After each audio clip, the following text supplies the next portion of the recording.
Agala kaya. Jireenyi ko ana jardaga jaasee ganda magaalaa jaartummaa duwwaa tokko keessa hin jiraatu.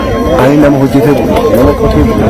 Siyaasa kam keessallee kan qabnu hin hojjenne malee qofa malee eenyu duuka walitti bu'ee garuu otoo yaadiin ututti yaadiin fira inni wajjin jiraannu qe'ee keenya irraa nu buqqaasa. Hanoota nu saaman, mana keenya saaman, horii keenya saaman qullaa buufu.